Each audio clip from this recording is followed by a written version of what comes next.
History repeats itself in 80-year blocks called saeculum, but we'll just call them history blocks. Not exactly 80 years. This is history, not math, but roughly the span of a human lifetime, maybe 80 to 90 years. Within these 80-year history blocks, we have 4 turnings of around 20 years each. We usually call them generations. This book calls them turnings. Turnings are sort of like seasons, like spring, summer, fall, winter. Throughout our history, we've had these 80-year blocks, and the 80-year blocks have been remarkably similar to each other. We're in one now. The first turning, the first season, is a high, an upbeat era. The second turning is an awakening, a passionate era. The third turning is an unraveling, a downcast era. And the fourth turning, well, sorry, but fourth turnings suck. The fourth turning is a crisis, an era of upheaval. We're in a fourth turning right now. So let's take a look at our saeculum, our history block, the history block that we're in the crisis of right now. Our high began after our World War II victory. By our, we mean America's. These are America's history blocks and turnings. During a high, the getting is good. We had the most even distribution of wealth during our high. You could work at a gas station and afford to buy a house. This high is the period that the MAGA hats refer to. We got Hank Williams and Elvis and Little Richard and the birth of rock and roll. We launched monkeys and men into space. This is when the Mustangs and Corvettes first came out. Our high ended with the assassination of John F. Kennedy on November 22nd, 1963. The high is not a high for everyone, of course. America still had a segregated South. Homosexuality was illegal and considered a mental disorder. The high is a period of conformity.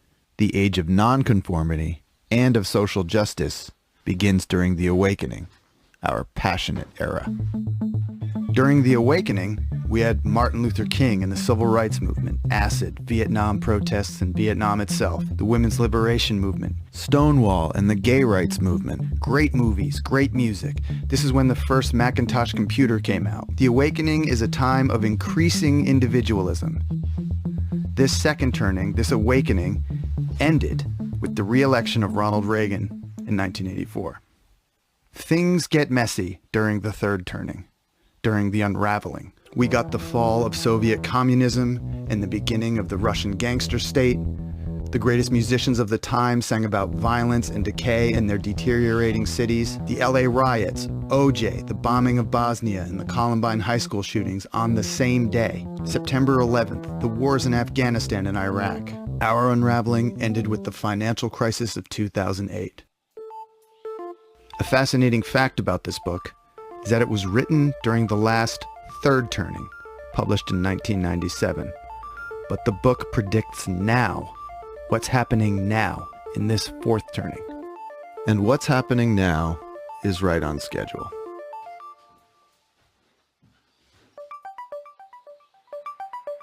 "80 years ago, in the last fourth turning, America had her Great Depression, then World War II. 80 years before that, the Civil War. 80 years before that, the Revolutionary War. Now it's our turn to save the country."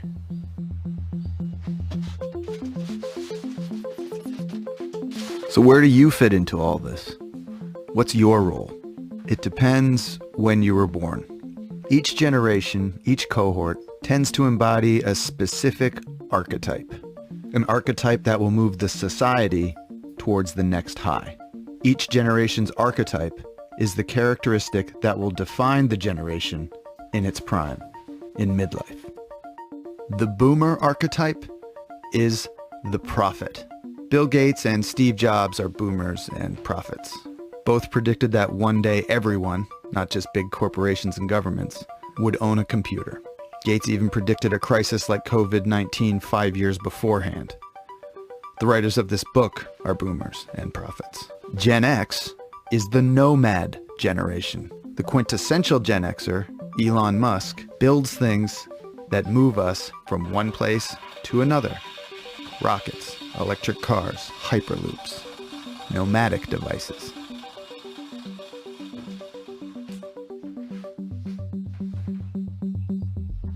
But the millennials, raised during the unraveling, will emerge as the hero generation during this crisis. These are the Parkland High students, the frontline hospital workers, and Malala Yousafzai. The book says millennials will be the World War II heroes of our history block. We don't know what Gen Z will do, but they will be an artist generation. From them will emerge the next Bill Withers, Toni Morrison, or Bob Dylan, all born during the last crisis, all from an artist generation. The history block before ours ended with World War II and began with the Civil War, 80 years prior. The history block before that ended with the Civil War and began with the end of the Revolutionary War, 80 years prior. Every 80 years or so, something big comes along and changes everything. And now, we're at the end of our history block, right in the middle of our crisis. We're in the process of changing our world again.